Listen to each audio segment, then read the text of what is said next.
I know it is strange and absurd. When I was a kid, the disaster we worried about most was a nuclear war. Today, the greatest risk of global catastrophe doesn't look like this. Instead, it looks like this. In extreme circumstances, our emotions and gestures matter the most. Right now, it's me versus the universe. This is just your psychological condition. This is not the reality. Even when you feel utterly lonely, are you still breathing? So you're transacting with the world, isn't it? Yes? You only can't get along with the people around you, but the atmosphere is okay with you, food is okay if it tastes good, water is okay.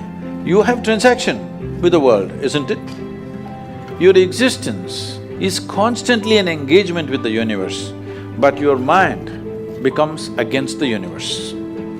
If you create a psychological condition that you're against or you're in competition with the universe or the cosmos, obviously you will feel crushed for small things. Little things will crush you. When you die, there is no container service for you. You die with nothing. In spite of that, most people have turned their homes into warehouses. Most people are carrying such a huge baggage on their head as if they're carrying the whole universe on their head. This is their own psychological condition. Your thought and emotion is what you're talking about, right? When are you going to figure out how to handle your thought and emotion? Not hers, not hers, not his, yours. When are you going to learn how to handle my thought and my emotion? At the end of your life? The only problem really with life is just this. Most human beings have taken themselves too seriously. They don't understand. Countless number of people like you and me have walked this planet. They were also big people. Where are they? All topsoil? In your life, many issues will come. More issues come up in your life means you're living a more active life. Nothing came up means you're not living. We are facing yet another deadly threat to our planet. In disbelief, we wonder who to blame, who to fear, who we can rely on. Masks fall and we show who we really are. Arrogant, brave, fragile, imperfect. But there is something that unites us all, regardless of our race and religious beliefs.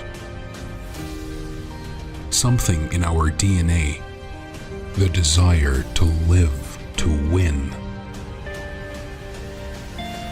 The desire to expand our minds.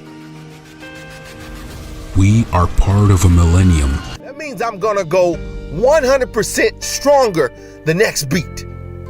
That means I'm gonna put my best foot forward the next time my heart beats. And as long as it's beating, if I get knocked down, I'll get back up. As long as it's beating, that means I'm gonna help the next person out. As long as it's beating, I'm gonna stand up and be a leader. As long as it's beating, I have an opportunity to fight this. You and I have an opportunity to be better, to do better, to think better, to react better. It's easy to give up. It's easy to throw in the towel. It's easy to just believe what everyone says about you, but they don't know that the next beat that's inside of you, it can be that moment that changes everything. This is why you were created. This is the main purpose of you being on this earth. To be something new, to be someone that somebody else can look up to guide us down the right path. Because you have those people who don't want you to be successful, who don't want you to be great, who don't want you to stand up and be who you're supposed to be. We call them haters. And sometimes your haters are your best critics because they push you, they move you, they motivate you to go back and think about what you've overcome, what you've gotten up from and been successful in. They make you think about Yeah, I may be down right now. This earth, the people on it, we may be hurting, but you have to remember, all the things that we've been through, we rise, and we will be great, and we will stand on the shoulders of our forefathers and be and do and push each other to be great again. So it doesn't matter what we're going through right now. We will lose some soldiers, but we won't lose this battle. We must rise up against this disease and stand on firm ground. If it's me that goes down, I want to leave a legacy that'll let everyone know that I fought to my very last breath. And no matter what I do, no matter how much I talk, if I don't put action behind it, it's just pure words that are put into the atmosphere. But what I'll do, I'll push my brother and sister to be better. I'll push everyone that I know, and I'll let them know. Follow my lead as I go after all my dreams. Follow my lead as I follow Christ. Follow my lead as I'll be the man or woman that God put me here to be. So now it's just on you. And how big is your heart?